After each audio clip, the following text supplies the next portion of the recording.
Good evening everyone and you are most welcome once again on my YouTube channel JM rank booster. आप सभी का आपके अपने YouTube channel JM rank booster पर हार्दिक स्वागत है और आशा करता हूं कि आप सब अपनी तैयारी को अच्छे से कर पा रहे होंगे।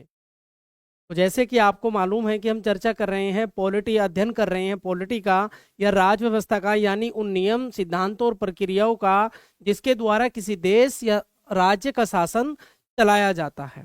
और जब बात होती है किसी देश के, राज्य के शासन को चलाने की, तो हम कुछ नियमों और सिद्धांतों, जिन नियमों और सिद्धांतों के ऊपर उस देश का शासन चलता है, उनकी जब हम बात करते हैं, तो हम जब भारत में रहते हैं और भारत की बात करते हैं, तो कहीं ना कहीं हम संविधान हमारे सामने आता है। और जब हम संविधान की बात करते हैं, तो कहीं ना कहीं हमें उस संविधान को एक बार जान लेना चाहिए जिस संविधान से हमारे देश की व्यवस्थाओं को चलाया जाता है।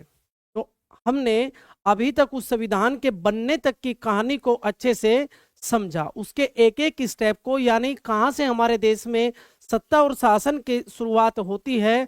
एक कंपनी कैसे हमारे देश में पहले आकर के, इंग्लैंड से आकर के कैसे शासन को चलाने का काम करती है, कैसे सत्ता को अपने हाथ में लेती है और कैसे नए नए कानूनों को भारत पर लागू किया जाता है।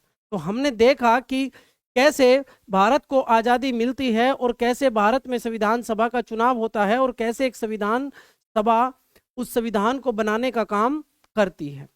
तो हमने उस संविधान के बनने तक और उसके बाद फिर हमने अपनी लास्ट क्लास में संविधान की विशेषताओं के ऊपर अपने अपने संविधान की विशेषताओं का हमने अध्ययन किया, या उन पर हमने नज़र डाली, संविधान की विशेषताओं पर हमने एक नज़र डाली थी। तो आज हम उन्हीं विशेषताओं को थोड़ा आगे बढ़ाते हुए और कुछ विशेषताओं को पहले देखेंगे और उसके बाद फिर संविधान का स्टेप टू स्टेप, यानी अनुच्छेद नंबर 1 से लेकर के और उस संपूर्ण संविधान का फिर हम अध्ययन करेंगे। तो आज हम देख लेते हैं पहले उस संविधान की कुछ जो बची हुई विशेषताएं हैं उनको हम एक बारी देख लेते हैं। यानी कहे कि हमारे संविधान की जो हमने विशेषताओं को देखा, उनमें किस प्रकार हमने अपने देश में संसदीय शासन प्रणाली को अपनाया, कैसे हमने देश में एकल नागरिकता के प्रावधान को अपनाया, जबकि संघात्मक देशों में दोहरी नागरिकता का प्रावधान आपको सामान्यतः देखने को मिलता है। और इसी प्रकार कैसे हमारे संविधान में मूल अधिकारों को, मूल कर्तव्य को और पंचायतों को और अन्य प्रकार के प्रावधानों को जगह दी गई है। तो उसी क्रम में हम देखेंगे कि हमारी संविधान सभा के द्वारा या संविधान बनने के बाद कुछ और चीज़ों को भी हमने प्रतीक के रूप में, अपने राष्ट्र के प्रतीक के रूप में अपनाया है। तो आज हम उन कुछ प्रतीकों की बात कर लेते हैं जिनको हमने अपनाया हुआ है, जो हमारे राष्ट्र। तो आइए हम एक नज़र डाल लेते हैं उन राष्ट्र के प्रतीकों पर जिनको हमने अपनाया हुआ है, जो हमारे राष्ट्र के प्रतीक है। तो एक नज़र उन पर डाल लेते हैं। यानी हमारे राष्ट्र के प्रतीक यानी नेशनल सिंबल्स, और ये राष्ट्र के प्रतीक कौन से वो प्रतीक है, कौन से वो सिंबल्स है जो हमने राष्ट्र को, हमारे राष्ट्र ने अपनाया हुआ है, और वो राष्ट्र के प्रतीक आखिर होते क्या है, आखिर प्रतीक होते क्या है। तो हम देखेंगे कि राष्ट्र के प्रतीक वे आधिकारिक चिन्ह या पहचान होते हैं जो किसी देश की राष्ट्रीय पहचान, गौरव, इतिहास, संस्कृति और संप्रभुता, सोवरनिटी को दर्शाते हैं। यानी ये वो कुछ प्रतीक है जो किसी देश के सम्मान को, गौरव को, इतिहास को या संस्कृति या संप्रभुता को दर्शाने का काम, रिप्रेजेंट करने का काम करते हैं। जैसे आपने देखा होगा कि जब हमारा कोई खिलाड़ी भारत देश की तरफ से रिप्रेजेंट होता है या किसी दूसरे देश में किसी स्पर्धा में भाग लेता है, तो आप देखेंगे कि वहाँ हमारा खिलाड़ी आपको तिरंगे के साथ दिखता है। उससे पता चलता है कि ये भारत का खिलाड़ी है। यानी हमारा एक सिंबल हुआ, राष्ट्रीय ध्वज हमारा एक सिंबल हुआ, एक प्रतीक हुआ, जो भारत का राष्ट्रीय ध्वज है वो यानी कि भारत का एक प्रतीक हुआ। इसी प्रकार से आप देखेंगे कि आप प्रतीक को किस लिए हमने अपना रखा है, ऑफिशियली हमने उनको क्यों अपना हुआ है, क्योंकि वो हमारी पहचान, गौरव, इतिहास और संस्कृति और संप्रभुता को दर्शाते हैं। यानी उनका आखिर ऑब्जेक्ट क्या है, उन प्रतीकों का उद्देश्य क्या है कि राष्ट्र की पहचान को दर्शाना उनका एक उद्देश्य हो सकता है, और हो सकता है कि वो देश की एकता और अखंडता को मजबूत करने का काम भी करते हैं। यानी वो जहां पहचान दिलाने का काम करते हैं, वो वहीं देश की भावना, एकता और अखंडता की भावना को भी दर्शाते हैं। नागरिकों में देशभक्ति की भावना उत्पन्न करना भी एक जो हमारे राष्ट्रीय सिंबल है उनका काम होता है। यानी उनके द्वारा, उन सिंबल्स के द्वारा देश में देशभक्ति की भावना उत्पन्न करना भी हमारे सिंबल्स और देश का अंतर्राष्ट्रीय स्तर पर प्रतिनिधित्व करना। यानी जब हम दूसरे देशों में, जैसे कि मैंने आपको बताया कि जब कोई स्पोर्ट्समैन किसी दूसरे देश में भारत की तरफ से भाग लेता है तो वहां कहीं ना कहीं वह अपने देश को रिप्रेजेंट कर रहा होता है, और ऐसे में वह अपने देश का तिरंगा अपने हाथ में लिया होता है, तो कहीं ना कहीं उससे हमारा अंतर्राष्ट्रीय स्तरों पर प्रतिनिधित्व करना भी हमारे सिंबल्स का काम होता है। तो हमने जाना कि हमारे कुछ नेशनल सिंबल्स है जो हमें अपना प्रतिनिधित्व, सम्मान, एकता की भावना, अखंडता की भावना और राष्ट्रीय पहचान को दर्शाने का काम करते हैं। तो आइए देख लेते हैं उनमें से कुछ प्रतीकों को। तो पहले हम बात करते हैं उसी अपने राष्ट्रीय ध्वज की, नेशनल फ्लैग की। तो आप सभी मोटा मोटी, मुझे लगता है कि इनके बारे में सभी जानते होंगे, लेकिन कुछ फैक्ट्स जो एग्जाम में कभी कभी पूछे जाते हैं, हो सकता है वो आपसे कहीं ना कहीं छूट गए हो, तो इसीलिए हम एक बार उन पर नजर डाल लेते हैं। तो भारत के राष्ट्रीय ध्वज में समान अनुपात में ऊपर केसरिया, मध्य में सफेद तथा नीचे हरे रंग की 3 क्षैतिज पट्टियां होती है। आप देखेंगे कि हमारे राष्ट्रीय ध्वज में जो 3 कलर है, जिसमें केसरिया, सफेद और नीचे हरा जो रंग है, वो कहीं ना कहीं तीनों के तीनों समान अनुपात में है। यानी बराबर बराबर हमारे ध्वज में 3 पट्टियां बनी हुई हैं, और वो बराबर बराबर समान अनुपात से बनी हुई हैं, जिसमें 3 कलर केसरिया, सफेद और हरा रंग, जैसा कि आप यहाँ पर देख सकते हैं।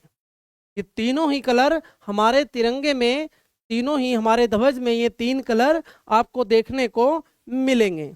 जहां केसरिया रंग यानी जो सबसे ऊपर है, त्याग वह बलिदान का। केसरिया रंग त्याग वह बलिदान का, और सफेद रंग सत्य, शांति। सफेद रंग अक्सर आप देखेंगे कि जहां शांति के लिए, शांति यज्ञ होगा या शांति के लिए कोई किसी प्रकार का कार्य किया जा रहा होगा, वहां आप देखेंगे अक्सर सफेद चीजों को या व्हाइट कलर की चीजों को प्रयोग किया जाता है। कभी कभी आप किसी शांति यज्ञ में भी जाते होंगे तो आप देखते होंगे कि वहां सफेद रंग की चीजें आपको अक्सर ज्यादा देखने को मिलती है। आप कभी मूवी देखते हैं तो उस प्रकार का जब कोई दुर्घटना या किसी व्यक्ति का अंतिम संस्कार होता है तो उसके चारों तरफ खड़े हुए लोग, यानी वो शांति सभा में शामिल लोग भी सफेद वस्त्रों में आपको दिखाई देते हैं। यानी सफेद, जहां हमारे तिरंगे में सत्य और शांति एवं पवित्रता का, और हरा रंग देश की समृद्धि एवं उर्वरता का प्रतीक है। तो आपको दोबारा इसको देखना है। केसरिया रंग त्याग वह बलिदान का, और सफेद रंग सत्य, शांति एवं पवित्रता का, तथा हरा रंग देश की समृद्धि एवं उर्वरता का प्रतीक है। यानी हमारे राष्ट्रीय झंडे में जो 3 कलर है, केसरिया, सफेद और हरा, वो तीनों कहीं ना कहीं अपने आप में एक संदेश देते हैं, जिसमें त्याग वह बलिदान, शांति सत्य एवं पवित्रता, और हरा रंग जहां समृद्धि और एवं उर्वरता का दर्शाता है। उर्वरता यानी किसान, यानी देश की कृषि को बढ़ाने का, यानी देश की कृषि वाली अर्थव्यवस्था को जहां ये दिखाता है, कृषि प्रधानता को दिखाने का काम करता है। तिरंगे के सफेद पट्टी के मध्य में गहरे रंग का चक्र बना है। तिरंगे के सफेद पट्टी में बीच में एक चक्र बना हुआ है, जिसमें 24 तिल्लियां है। इस चक्र को सारनाथ में स्थित अशोक स्तंभ यानी सिंह स्तंभ से लिया गया है। और आप देखेंगे कि ये 24 तिल्लियां 24 घंटे को रिप्रेजेंट करने का काम करती है। यानी हमारा देश और व्यक्ति को 24 घंटे प्रगति के रास्ते पर रहना चाहिए, प्रगति के रास्ते पर उसको रहना चाहिए। इसको दर्शाने का काम ये 24 तिल्लियां करती है।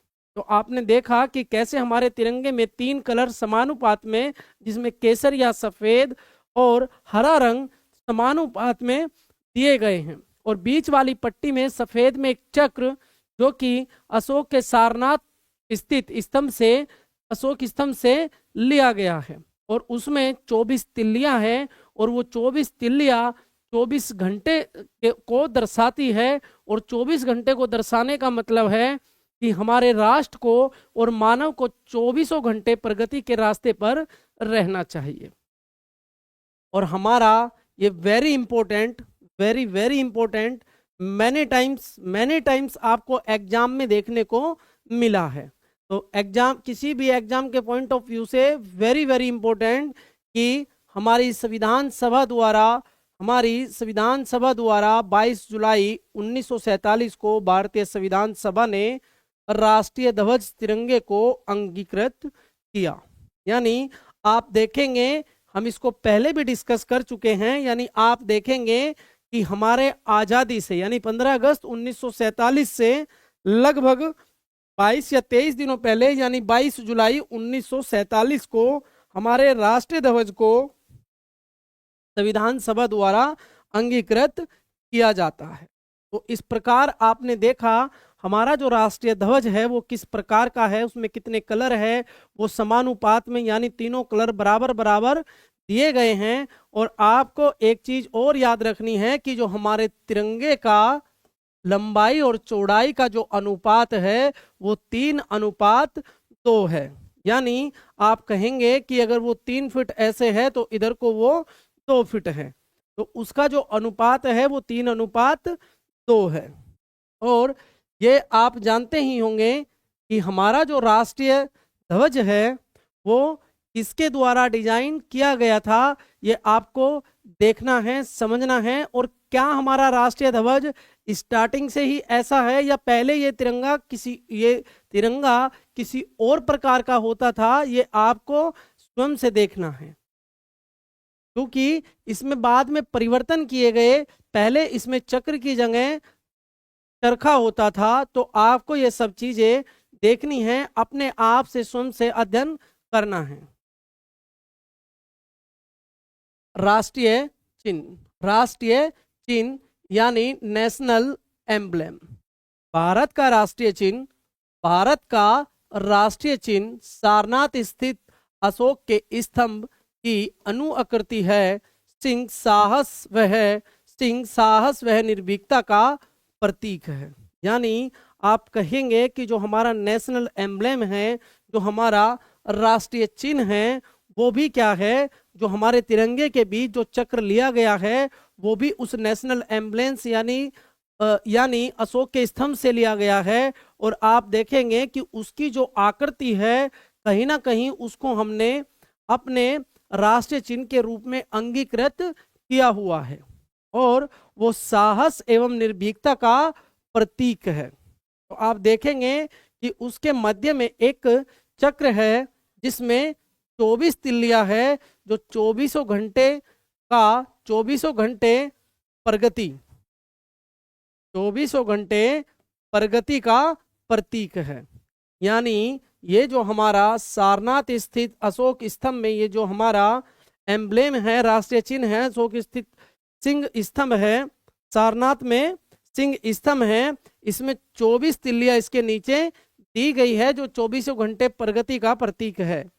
चक्र के, ये वेरी इंपॉर्टेंट, आपको इसको याद रखना है और समझना है। चक्र के दाईं ओर एक सांड है जो कृषि प्रधान अर्थव्यवस्था का प्रतीक है। तो आप देखेंगे कि इसके दाईं ओर यानी यहाँ पर एक सांड की आकृति बनी हुई है, एक सांड की आकृति बनी हुई हैं।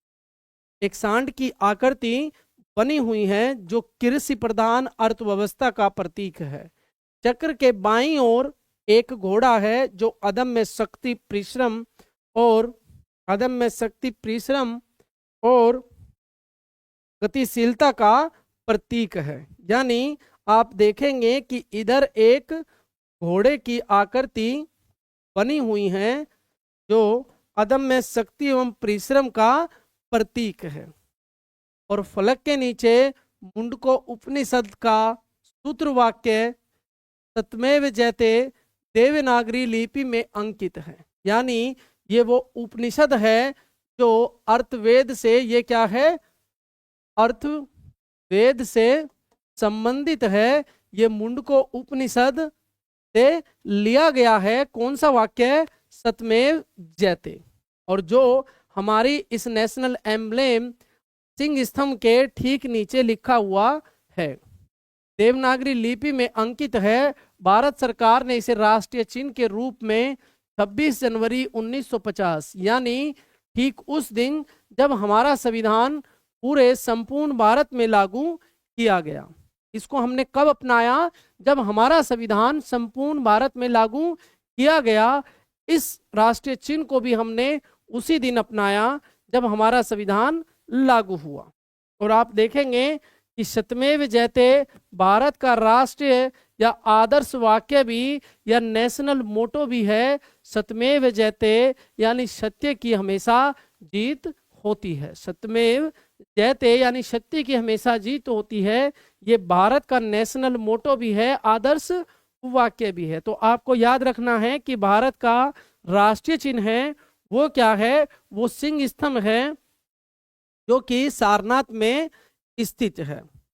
यानी अशोक द्वारा स्थापित सारनाथ में जो सिंह स्तंभ है वो हमारा क्या है? राष्ट्रीय चिन्ह है, और वो अदम्य साहस एवं निर्भीकता का प्रतीक है। और इसको हमने कब अपनाया? यानी जब हमने संविधान को लागू किया 26 जनवरी 1950 को। और इसके ठीक सेंटर में वो 24 तिल्ली जो 24 घंटे राष्ट्र और मानव की प्रगति का प्रतीक है। और चक्र के दाईं ओर एक सांड जो हमारी कृषि प्रधानता को दर्शाता है। और फिर उसके आप देखेंगे बाईं ओर एक घोड़ा है जो कि अदम्य साहस और परिश्रम को दर्शाता है। और फिर आप देखेंगे कि हमारे राष्ट्रीय चिन्ह के ऊपर या उस सिंह स्तंभ के ठीक नीचे एक शब्द लिखा गया है जो सत्यमेव जयते है, जो कि मुंडको उपनिषद से लिया गया है। और मुंडको उपनिषद किससे संबंध रखता है? अर्थवेद से संबंध रखता है। तो वहां से वो शब्द को लिया गया है। और वही हमारा भारत का आदर्श वाक्य भी, राष्ट्रीय आदर्श वाक्य भी वही सत्यमेव जयते हैं। और इसको हमने कब अपनाया? ये आपको याद रखना है, 26 जनवरी 1950। तो आपने देखा, पहले राष्ट्रीय ध्वज को देखा और फिर देखा राष्ट्रीय चिन्ह को, यानी नेशनल एम्ब्लेम को। यानी वो हमारे ये प्रतीक है जो हम इनको कहीं ना कहीं किसी ना किसी रूप में हम इनको राष्ट्रीय स्तर पर, इनसे हमारी किसी पहचान का या फिर गौरव का या इतिहास का हमें पता चलता है। तो आइए देख लेते हैं नेक्स्ट, यानी राष्ट्रीय गान, नेशनल एंथम। नेशनल एंथम राष्ट्रीय गान यानी हमारा नेशनल एंथम। जन गण मन के हिंदी संस्करण को संविधान सभा ने भारत के राष्ट्रीय गान के रूप में 24 जनवरी 1950 को अपनाया था। जन गण मन के हिंदी संस्करण को, यानी ये कहीं ना कहीं हमारा राष्ट्रीय गान कहीं ना कहीं ये हिंदी रूप में नहीं था। यानी ये जब लिखा गया तो ये किसी ना किसी और दूसरी भाषा में रहा होगा। और ये आप सब जानते ही होंगे कि ये रविंद्रनाथ टैगोर द्वारा या आप कहीं कहीं देखेंगे रविंद्रनाथ ठाकुर, ये दोनों एक ही व्यक्ति के नाम हैं। वो कहीं उनकी जाति को इंगित करने का काम करता है। तो आप देखेंगे रविंद्रनाथ ठाकुर या रविंद्रनाथ टैगोर द्वारा इसको पहले बांग्ला में लिखा गया था। इसको पहले बांग्ला में लिखा गया और बाद में इसका हिंदी बाद में इसका हिंदी संस्करण आया और ये आपको दोबारा देखना है कि हिंदी संस्करण इसका किसके द्वारा किया गया। सर्वप्रथम 27 दिसंबर 1911 को सर्वप्रथम 27 दिसंबर 1911 को भारतीय राष्ट्रीय कांग्रेस के कोलकाता के 26वें अधिवेशन में इस राष्ट्रगान को गाया गया। सर्वप्रथम 1911 में भारतीय राष्ट्रीय कांग्रेस के 26वें अधिवेशन में इस राष्ट्रगान को गाया गया।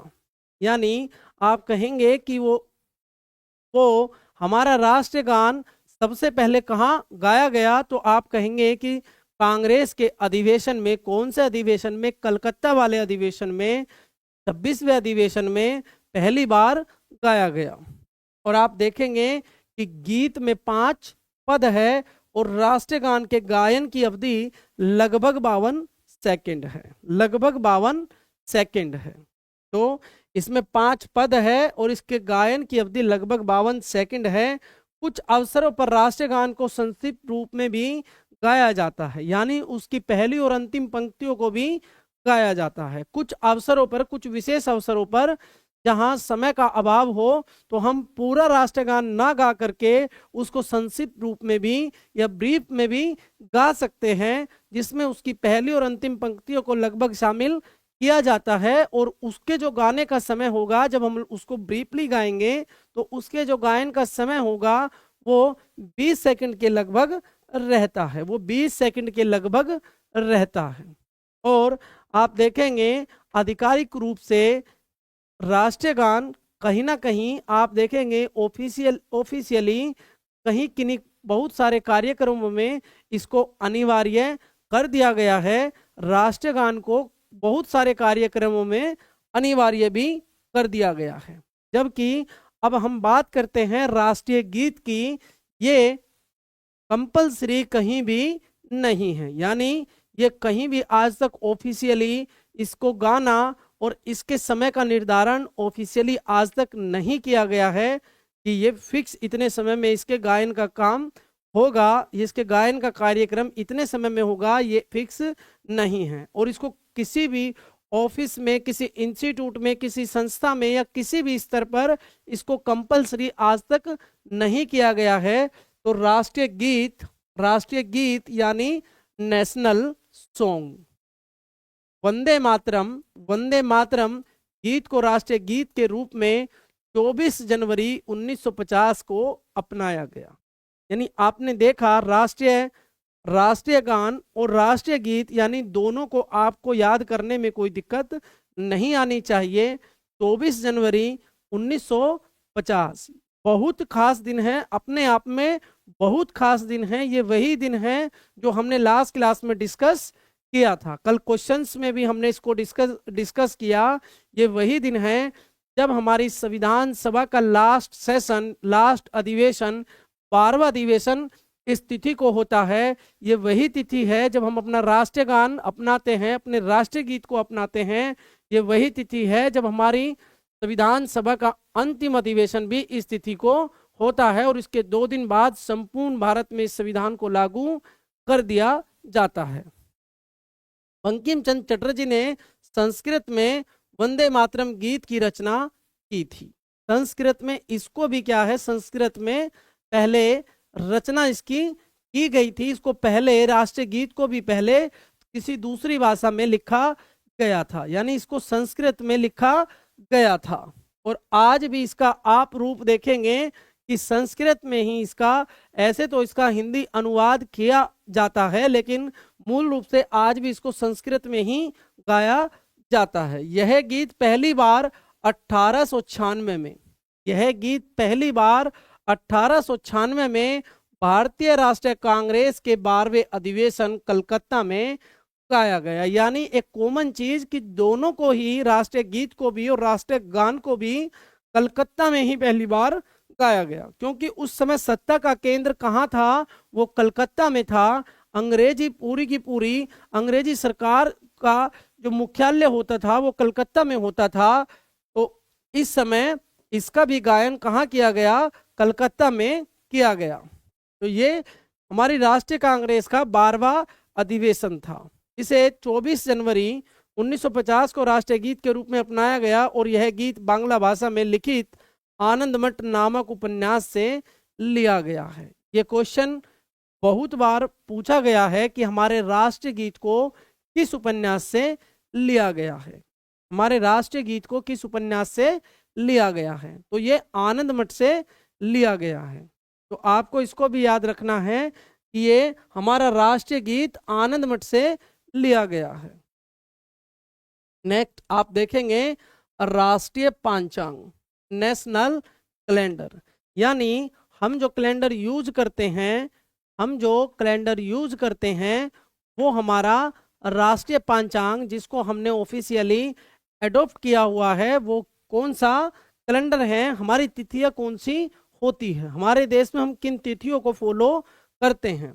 तो भारतीय राष्ट्रीय पांचांग या भारत का राष्ट्रीय कैलेंडर भारत के उपयोग में आने वाला सरकारी कैलेंडर है। यानी हमारा जो राष्ट्रीय पांचांग है वो सरकारी सिविल कैलेंडर है। यानी आप जब भारत में कोई भी कानून बनता हुआ देखेंगे तो आप देखेंगे कि वहाँ तिथि कुछ अलग प्रकार से आपको देखने को मिलती है। वहाँ आपको अपना जो हमने एडॉप्ट किया हुआ है राष्ट्रीय पांचांग के हिसाब से जो तिथि होगी, उस दिन जो डेट होगी वो किसी अलग प्रकार से आपको देखने को मिलती है।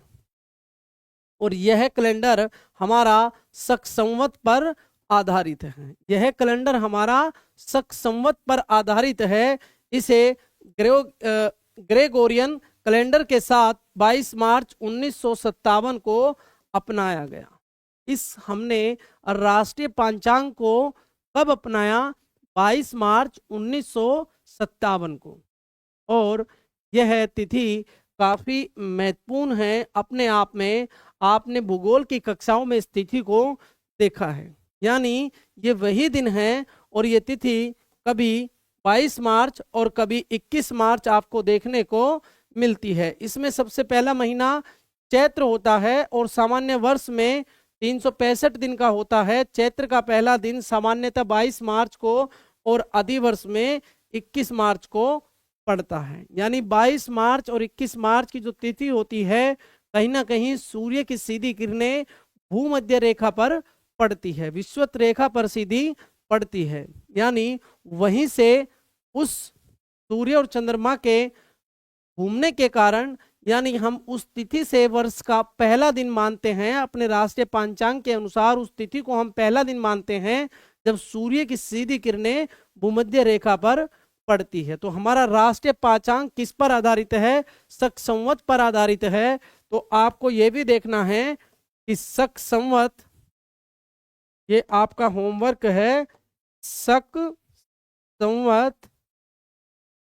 विक्रम संवत, विक्रम संवत, ये पॉलिटी का विषय नहीं है, लेकिन फिर भी जब हमने जिस राष्ट्रीय पांचांग को हमने अपनाया है वो संवत पर आधारित है। और दूसरा आपको विक्रम संवत और तीसरा हिजरी संवत, ये तीनों क्या है और तीनों में अंतर क्या है और इनका ग्रेगोरियन कैलेंडर के साथ में क्या संबंध है। ग्रेगोरियन कैलेंडर के साथ में शक संवत, विक्रम संवत और हिजरी संवत, तीनों का ही इस कैलेंडर के साथ में क्या संबंध है। यानी इन चारों कैलेंडर में तिथियां किस प्रकार अलग अलग होती है, ये भी आपको क्या अध्ययन करना है। और आपको इन तीनों ही संवतों को एक बार देखना है। तो हम देख लेते हैं अपना नेक्स्ट राष्ट्रीय पशु, राष्ट्रीय पशु, नेशनल एनिमल। और ये आप सभी जानते हैं कि बाघ, पैंथेरिया टिग्रिस भारत का राष्ट्रीय पशु है। भारत का राष्ट्रीय पशु बाघ है, ये तो आप सभी जानते हैं। मैं भी ये जानता हूं कि आप सभी जानते हैं कि भारत का राष्ट्रीय पशु बाघ है।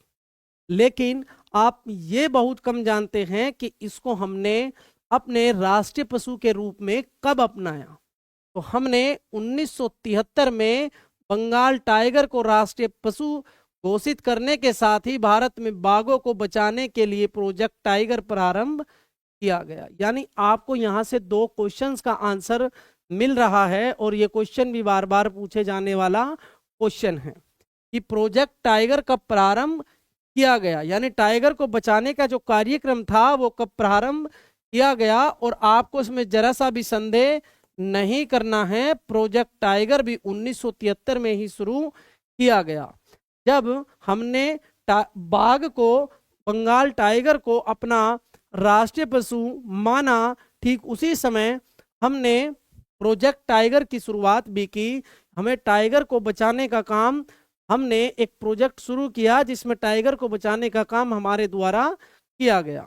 और अब देखेंगे राष्ट्रीय पक्षी, हमारा राष्ट्रीय पक्षी कौन सा है। ये भी सब जानते हैं कि हमारा राष्ट्रीय पक्षी मयूर है, यानी मोर है। भारत का राष्ट्रीय पक्षी भारतीय मयूर है। इसे 26 जनवरी सन 1963 में राष्ट्रीय पक्षी घोषित किया गया। आपको ये तिथि याद रखनी है कि हमारा राष्ट्रीय पक्षी 1963 में 26 जनवरी को भारतीय मयूर को माना गया। भारतीय मयूर को राष्ट्रीय पक्षी के रूप में 26 जनवरी 1963 ईस्वी में माना गया। और भारतीय वन एवं वन्य प्राणी सुरक्षा अधिनियम 1972, भारतीय वन एवं वन्य प्राणी सुरक्षा अधिनियम 1972 के अंतर्गत इसे पूर्ण संरक्षण प्राप्त है और इसका जंतु वैज्ञानिक नाम पावोक्रिस्टेटस है। इसका जंतु वैज्ञानिक नाम या साइंटिफिक नेम पावोक्रिस्टेटस है। तो आपने देखा कि हमारा राष्ट्रीय पशु जहां बाघ है, राष्ट्रीय पक्षी वहीं मोर है। और जब हम बाघ की बात करते हैं तो हमने इसे ऑफिशियली 1973 में भारत सरकार ने इसको ऑफिशियली अपना राष्ट्रीय पशु या नेशनल एनिमल माना। और वहीं हमारा राष्ट्रीय पक्षी जहां भारतीय मयूर है, और इसको हमने 26 जनवरी 1963 को अपने राष्ट्रीय पक्षी के रूप में अंगीकृत, एडॉप्ट किया। और इस राष्ट्रीय पक्षी का जो साइंटिफिक नेम है वो आपको याद रखना है कि वो पावोक्रिस्टेटस है। तो आपको ये सब याद रखना है। इनमें से कभी कभार 1 नंबर का या 2 नंबर का वो आपके एग्जाम के हिसाब से क्वेश्चन बहुत बार पूछ लिया जाता है, तो आपको ये चीजें याद रखनी है। नेक्स्ट आप देखेंगे हमारा राष्ट्रीय पुष्प, नेशनल फ्लावर, कमल। कमल भारत का राष्ट्रीय पुष्प है। ये आप सभी जानते हैं कि हमारा राष्ट्रीय पुष्प कमल है। यह पवित्रता, उपलब्धि, लंबे जीवन और अच्छे भाग्य का प्रतीक है। कमल भारत का राष्ट्रीय पुष्प है और यह पवित्रता, उपलब्धि और लंबे जीवन और अच्छे भाग्य का प्रतीक है। अब आपको जो इसमें याद करने वाली चीज है वो ये है कि आपको ये कब अपनाया गया, राष्ट्रीय पुष्प के रूप में ये कब अपनाया गया। और इसका वैज्ञानिक नाम निलेम्बो न्यूसिफेरा, इसका वैज्ञानिक नाम निलेम्बो न्यूसिफेरा। और इसको अपनाया कब गया, 1950 में इसको अपनाया गया। यह पवित्रता, ज्ञान और समृद्धि का प्रतीक है। तो आपको राष्ट्रीय फ्लावर के रूप में कमल आपको याद रहेगा, और इसका जो वैज्ञानिक नाम है आपको ये याद रखना है, निलेम्बो न्यूसिफेरा। और अपनाया कब गया, 1950 में इसको अपनाया गया, जो कि पवित्रता, ज्ञान और समृद्धि का प्रतीक है। नेक्स्ट राष्ट्रीय वृक्ष, नेशनल ट्री ऑफ इंडिया, बरगद बनियान ट्री भारत का राष्ट्रीय वृक्ष है। भारत का राष्ट्रीय वृक्ष है। इसका वैज्ञानिक नाम फिकस बेंगालेंसिस। और भारत सरकार ने बरगद को भी राष्ट्रीय वृक्ष के रूप में 1950 में ही अपना लिया था। यानी आपने देखा कि हमारा जो राष्ट्रीय पुष्प है और राष्ट्रीय वृक्ष है, उन दोनों को ही भारत सरकार द्वारा 1950 में राष्ट्रीय पुष्प के रूप में और राष्ट्रीय वृक्ष के रूप में बरगद को, राष्ट्रीय पुष्प के रूप में कमल को अपनाया गया है। यह भारत की शक्ति, दीर्घायु और स्थिरता का प्रतीक है। यानी हमारा जो ये बनियान ट्री है, ये हमारी शक्ति और दीर्घायु, बनियान ट्री की आयु जो होती है वो अपने आप में बहुत ज्यादा होती है, इसलिए ये प्रतीक माना जाता है दीर्घायु का, शक्ति का और स्थिरता का। इसको शक्ति, स्थिरता और दीर्घायु का प्रतीक माना जाता है। अब आप देखेंगे राष्ट्रीय नदी, राष्ट्रीय नदी नेशनल रिवर ऑफ इंडिया। और आप सभी जानते हैं कि गंगा नदी, गंगा नदी को राष्ट्रीय नदी के रूप में माना जाता है या हमारी सरकार के द्वारा अपनाया गया है। और भारत सरकार ने गंगा नदी को, आपको ये याद रखना है, काफी इम्पोर्टेंट है कि भारत सरकार ने गंगा नदी को 4 नवंबर 2008 को राष्ट्रीय नदी घोषित किया। हमारी गंगा नदी को भारत सरकार ने 4 नवंबर 2008, इस समय किसकी सरकार थी? इस समय किसकी सरकार थी? इस समय कांग्रेस की सरकार थी। और हमारी गंगा नदी को राष्ट्रीय नदी के रूप में घोषित किया गया। और इसको कब किया गया? 4 नवंबर 2008। आपको इसको याद रखना है।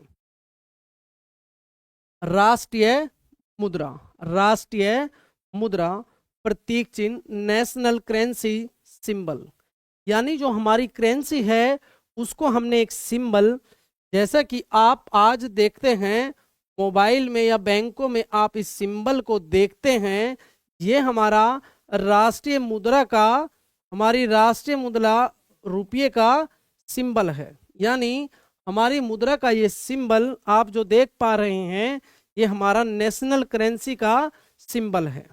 तो भारतीय रुपये को 15 जुलाई 2010, यानी बहुत लंबी पुरानी बात नहीं है, और डॉलर, यूरो, पाउंड और येन की तरह नया प्रतीक चिन्ह मिल गया है। यानी ये वो करेंसी है, चाहे वो अमेरिका की करेंसी हो, चाहे वो यूरोपियन कंट्री की करेंसी हो, चाहे वो फिर भारत की करेंसी हो, अब उनको एक प्रतीक चिन्ह, उनको पहले से ये प्रतीक चिन्ह प्राप्त था, लेकिन भारत की करेंसी को अब 2010 15 जुलाई 2010 से एक प्रतीक चिन्ह भारत की करेंसी को, रुपये को मिल गया है।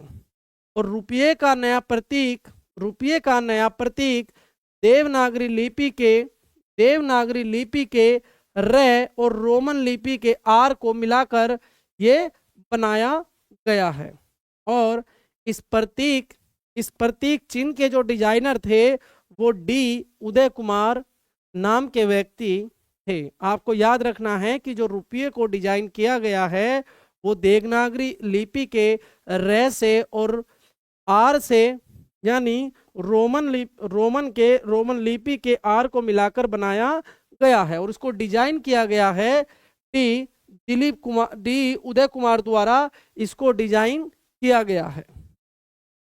नेक्स्ट, और ये अभी यूपीएससी के आई थिंक 2016 या 17 के एग्जाम में पूछा भी गया था, हमारा राष्ट्रीय जलीय जीव, नेशनल एक्वेटिक एनिमल कौन है? मीठे पानी की डॉल्फिन भारत का राष्ट्रीय जलीय जीव है। मीठे पानी की डॉल्फिन भारत का राष्ट्रीय जलीय जीव है। और 18 मई 2010 को भारत के पर्यावरण एवं वन मंत्रालय ने राष्ट्रीय एकाटिक पशु के रूप में गंगा डॉल्फिन को भारत का राष्ट्रीय जलीय जीव घोषित किया था। और इसे वन्य जीव संरक्षण अधिनियम 1972 के अंतर्गत संरक्षण प्राप्त है। यानी कि भारत के राष्ट्रीय पक्षी की तरह, भारतीय मयूर की तरह राष्ट्रीय जलीय जीव डॉल्फिन को भी 1972 के वन्य जीव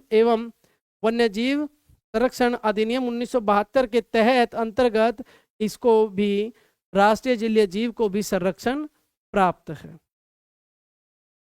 अब आप देखेंगे संघ और उसका राज्य क्षेत्र। अब तक हमने क्या देखा? अब तक हमने संविधान की, अब तक हमने देखा कि कैसे 1600 ईस्वी में एक कंपनी जिसका नाम British east India company, east India company, वो भारत में एक चार्टर के द्वारा 15 वर्षों के लिए व्यापार करने के लिए आती है। और व्यापार करते करते कंपनी कहीं ना कहीं सत्ता में भागीदारी चाहती है, यानी राजनीतिक अधिकारों की आकांक्षा उसके अंदर कहीं ना कहीं पैदा होती है। और उन राजनीतिक आकांक्षाओं को लेकर के वो भारत में युद्ध लड़ती है। और युद्ध लड़ने के बाद फिर एक युद्ध लड़ती है जो हम बार बार डिस्कस कर चुके हैं। 1757 1764 में 2 युद्ध लड़ती है, जो कि प्लासी की लड़ाई, प्लासी का बैटल, पीबी, और ये बक्सर का बैटल ऑफ बक्सर और बैटल ऑफ प्लासी, यानी 2 युद्ध लड़ती है। और इसके बाद कंपनी और शाह आलम के बीच में एक संधि होती है और कंपनी को कुछ दीवानी राइट्स मिलते हैं और ये संधि होती है इलाहाबाद की संधि, इलाहाबाद की संधि। तो आपने देखा कि कैसे भारत में एक, अभी तक हमने जो अध्ययन किया है एक बार हम उसको देखेंगे, अभी तक हम पढ़ के आखिर क्या आए हैं। तो ये संधि होने के बाद फिर भारत में कुछ कंपनी कैसे भारत में शासन करेगी, किन आधारों पर शासन करेगी। तो ब्रिटिश सरकार द्वारा 1773 का एक रेगुलेटिंग एक्ट लाया जाता है कि कंपनी अब इस नियम के तहत भारत में शासन करेगी। और भारत इस नियम का, इस एक्ट का, इन प्रावधानों का भारत के लोग भी उसको मानेंगे, यानी भारत पर एक कानून थोपा जाता है। और इसके बाद अनेक कानून, जिसमें हम बार बार देख चुके हैं कि पिट्स इंडिया एक्ट, फिर बहुत सारे चार्टर एक्ट, और फिर स्वतंत्रता संग्राम होता है। और यहाँ के बाद ब्रिटिश सरकार सत्ता को सीधा अपने हाथों में ले लेती है। और ऐसे होते होते फिर हम देखेंगे कि 1940 में एक संविधान सभा का निर्वाचन होता है, संविधान सभा के लिए चुनाव होते हैं, एक संविधान सभा बनती है और वो संविधान बनाती है और उस संविधान को एडॉप्ट किया जाता है 26 नवंबर 1949 को, 1949 को। और भारत को, और इसी संविधान को, इस बीच में भारत को आज़ादी मिलती है 1947 15 अगस्त, और फिर 26 जनवरी 1950 को ये संविधान पूरे भारत में लागू होता है। तो यहाँ तक हमने देखा कि हमारा संविधान बन के तैयार हो चुका है, हमारी संविधान सभा ने उसको एडॉप्ट किया। उस संविधान के बाद, उस संविधान में जो हमारी संविधान सभा के द्वारा अंगीकृत किया गया, कौन से प्रावधान थे, उस हमारे संविधान की क्या विशेषताएं हैं, वो हम सब ने अब तक अध्ययन की है, उसको समझने की कोशिश की है और एक एक टॉपिक को हमने अच्छे से अध्ययन किया है। तो अब हम ये लगभग समझ चुके हैं कि हमारा संविधान में कौन से प्रावधानों को शामिल किया गया था, हमारे कौन सी विशेषताएं हमारे संविधान में ली गई है, चाहे वो फिर फंडामेंटल राइट्स हो, या फिर फेडरल सिस्टम हो, या फिर एकल नागरिकता का प्रावधान हो, या मूल कर्तव्यों की बात हो, या फिर कुछ जैसे अभी देखा कुछ प्रतीकों को अपनाने की बात हो, या फिर आपात उपबंधों की बात हो, या किसी भी प्रकार की जो सिस्टम है, जो हमारे संविधान में स्थापित व्यवस्थाएं हैं, उनको हमने किन किन व्यवस्थाओं को अपनाया हुआ है, अभी तक हमने उनको देखा। तो जैसे कि हमने भारत की विशेषताओं में एक विशेषता ये थी कि भारत का संविधान लिखित है और बड़ा ही विशाल संविधान है। और उस विशाल संविधान में हमने देखा कि भारत के संविधान में 395 अनुच्छेद और 8 अनुसूचियां, 8 अनु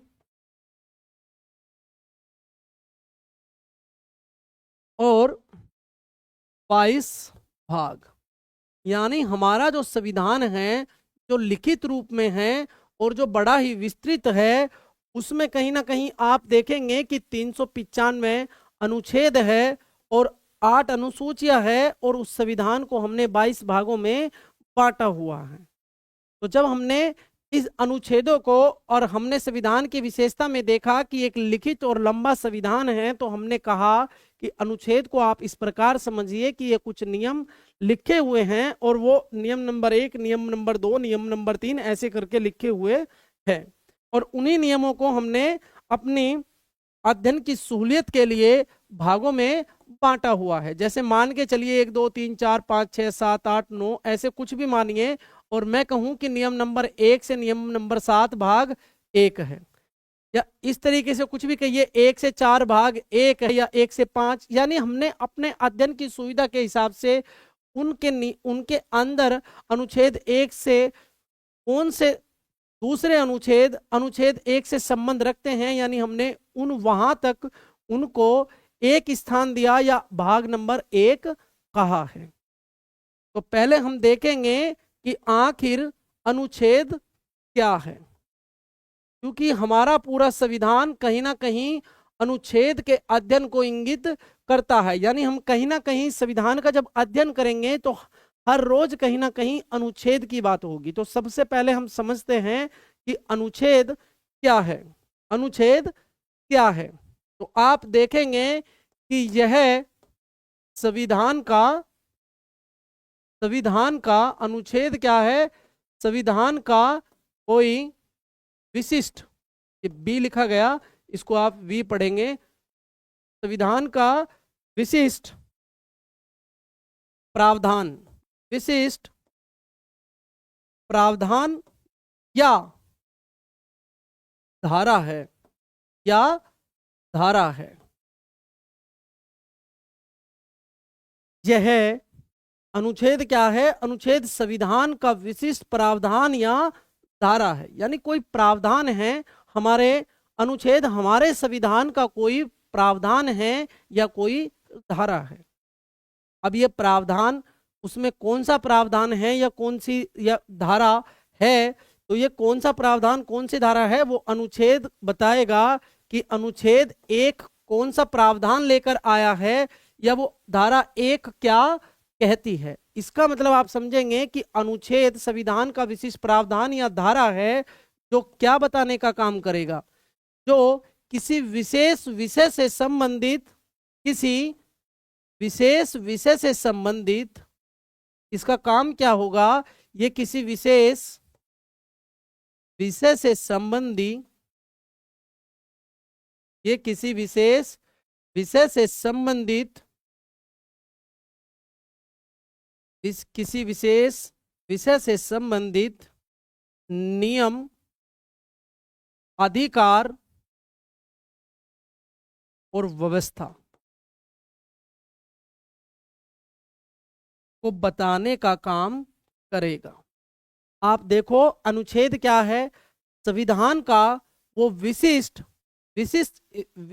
इसलिए है कि हमने संविधान में हर किसी विषय को तो नहीं रखा है, लेकिन हाँ जिनके द्वारा हमारा शासन चलाया जाता है, जिन नियमों से हमारा शासन, हमारी सत्ता चलाई जाती है, जिससे पूरा सिस्टम चलता है, उन नियमों को हमने इसमें जगह दी है। तो कोई विशिष्ट विषय या विशिष्ट प्रावधान या धारा हम अनुच्छेद में लिखेंगे और उससे हमें क्या पता चलेगा कि वो किसी विशेष विषय से संबंधित क्या नियम, क्या अधिकार और क्या व्यवस्था है।